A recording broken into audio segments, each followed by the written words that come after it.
La légende du quatrième roi mage.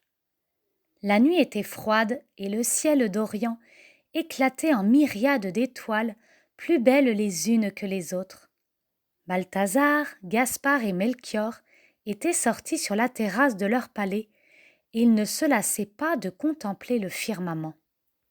Cette nuit-là, les rois mages savaient qu'un astre nouveau devait apparaître, différent de tous les autres. Un signe céleste qui annoncerait la naissance du Sauveur promis à tous les hommes. Or, voici qu'il apparut sous leurs yeux, sortant de l'infinie profondeur des cieux. Il ressemblait à une flamme immense d'où jaillissaient des milliers de lumières de toutes les couleurs. Les mages restaient là, émerveillés, n'osant parler en présence du signe de Dieu. C'est alors que le jeune frère de Balthazar, Artaban, les rejoignit et rompit le silence. « C'est le signe annoncé, c'est la promesse qui se réalise. Vite, il faut partir !»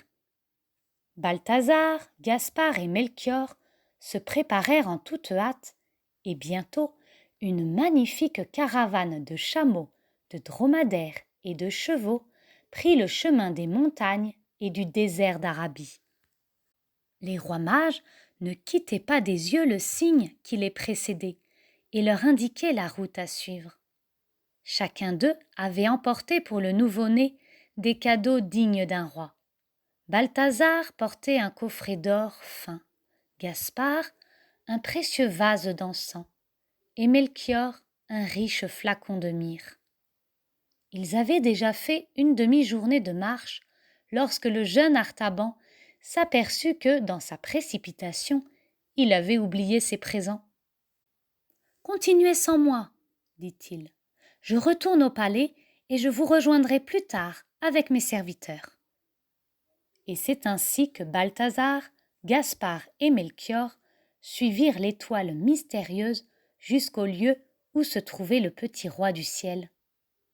Les trois mages se prosternèrent devant l'enfant pour l'adorer et déposèrent à ses pieds l'or, l'encens et la myrrhe. Pendant ce temps, Artaban avait pris beaucoup de retard. Lorsqu'il fut enfin prêt à partir avec 2 compagnons, les premières lueurs de l'aube frémissaient à l'horizon. Levant les yeux, Artaban ne vit plus le signe céleste, mais confiant, il se mit en route vers les montagnes escarpées. Quand le soleil parvint à son zénith, les voyageurs avaient déjà derrière eux plusieurs heures de route.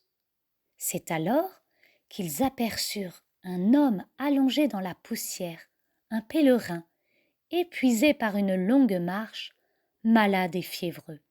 « Je vais arriver en retard si je m'occupe de lui, » pensa Artaban, « mais je ne peux le laisser ainsi. » Avec l'aide de ses compagnons, il lui donna à boire, mit de l'huile sur ses plaies, versa de l'eau fraîche sur son front. Puis, installant le voyageur sur sa propre monture, il le transporta avec 1000 précautions jusqu'à la ville la plus proche et demanda à l'aubergiste de le soigner jusqu'à ce qu'il soit guéri. Pour le payer, il lui offrit un splendide saphir que l'aubergiste reçut avec une joie non dissimulée. Alors Artaban se rendit compte qu'il venait de donner le premier des cadeaux destinés à l'enfant sauveur. Un peu triste, il continua son chemin qui lui parut long, beaucoup trop long. Ce n'est qu'après de nombreux jours de marche qu'il arriva à Bethléem où devait naître le petit roi du ciel. Hélas, Artaban arrivait trop tard. Il apprit que les parents et l'enfant venaient de fuir en Égypte pour protéger le petit de la colère du roi Hérode. Car pour être sûr qu'aucun autre roi ne prendrait sa place, cet homme cruel avait décidé de faire assassiner tous les petits-enfants de Bethléem qui avaient moins de 2 ans. La ville était quadrillée par les soldats à cheval, pendant que d'autres exécutaient leur horrible besogne. Alors qu'il s'apprêtait à passer la porte de la ville, Artaban vit une jeune femme qui fuyait en pleurant, serrant son bébé dans ses bras. Un soldat à cheval la poursuivait, l'épée déjà tirée du fourreau. Alors Artaban s'interposa, prit la mère et l'enfant sous sa protection et demanda aux soldats d'Hérode de les épargner en échange d'un magnifique rubis. Le soldat n'en revenait pas, il allait être riche.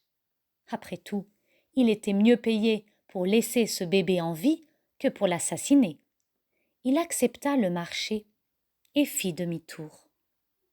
Le jeune roi mage resta quelque temps à Bethléem en compagnie de bergers qui gardaient leurs troupeaux dans les montagnes environnantes.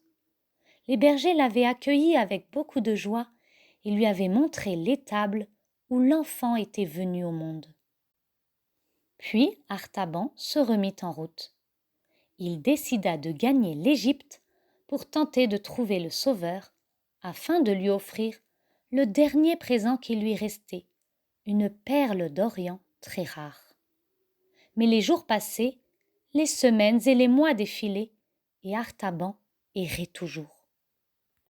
Après avoir passé plusieurs années en Égypte, il reprit le chemin de la Palestine, pensant que peut-être le roi tant cherché était revenu dans son pays.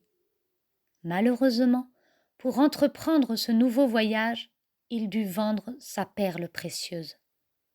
Arrivé en terre de Palestine, voici qu'il entendit parler d'un grand prophète qui parcourait le pays et enseignait les foules.